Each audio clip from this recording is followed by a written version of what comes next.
আসসালামু আলাইকুম ওয়া রাহমাতুল্লাহি ওয়া বারাকাতুহু। কেমন আছেন আপনারা সবাই? জানি আপনারা সবাই ভালো আছেন এবং ভালো থাকবেন, এই দোয়াই করি। আমিও আছি ভালো, আপনাদের দোয়া আলহামদুলিল্লাহ। সকালে আমি আমার রাজকন্যাকে স্কুলে দিয়ে আমি আমার বউকে নিয়ে যাচ্ছিলাম। কিছু সকালে নাস্তা করব কোথাও গিয়ে বসে, এখনও সিলেক্ট করিনি কোথাও যাব বা যাচ্ছি আর কি। ওকে স্কুলে দিয়ে তার স্কুলের মাঠে এলো, এটা স্কুলের মানে যে স্কুলে পড়ে সেই স্কুলের মাঠ প্লাস পার্ক দুটোই আর কি। এখানে স্কুল ছুটির পর এখানে মেয়েদের জন্য অনেক খেলাধুলা আছে, পিচিদের জন্য, বড়দের জন্য অনেক কিছু আছে। বিশাল বড় একটা পার্ক, বিভিন্ন সাইড খোলা আছে এখানে। তো যাচ্ছিলাম এদিকে, দেখলাম প্রচুর গাংচিল।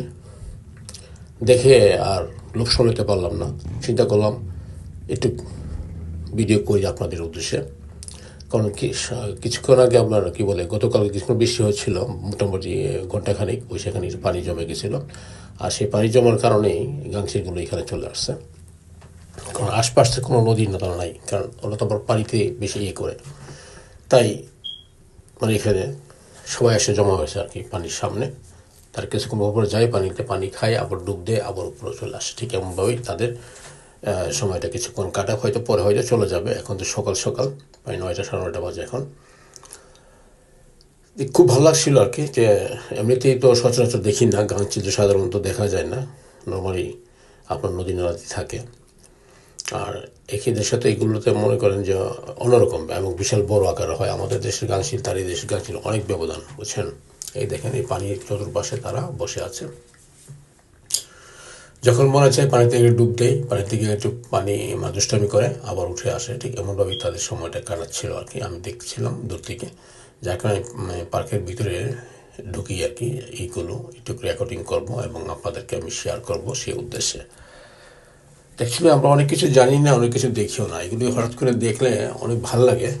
আর তখনই মনে করেন মনটা মানে খুশিতে ভরে যায় আর কি। এতগুলি গাংচিল একসাথে আসছে এখানে একটা মাঠের উপর। অ্যাকচুয়ালি এটা কিন্তু আপনার সচরাচর এখানে কিন্তু মনে করেন কেউ ভয় পায় না ওরা মানুষকে। কারণ কেউ তো দৌড়ই দেয় না। আমাদের দেশে হলে একটা দৌড়ে দিবে, মনে করেন একটা পাখি একটা আসলো, তাকে একটা দিব, ধাও দিবে। তারপর একটা কবুতর আসলে তাকে ধাও দিয়ে, একটা কাছে মুরগি আসলে তাকেও ধাও দিবে। এখানে ধাও কাউকে দেয় না। এখানে যার যার চলাচল চলতেছে, কাউকে কেউ ডিস্টার্ব করতেছে না। এই যে মনে করেন এই পাখিগুলো দেখলে বাংলাদেশে কী করতো, নিয়ে আসতো পাখি মারার জন্য। কিন্তু এখানে কিন্তু এই অনুমতি নাই। যদি কেউ দেখে আর কিছু কমপ্লেন করে, তাইলে তার নামে জরিমানা চলে আসে।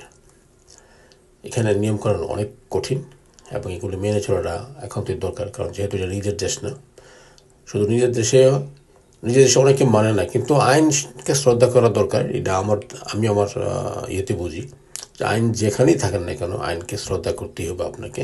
তাইলে আপনি একজন দেশের একজন মানে ভালো নাগরিক হতে পারবেন আর কি। আর আইনে যদি আপনার শ্রদ্ধা না করেন, তাহলে দেশের নাগরিক আপনি কী করে হবেন বলেন।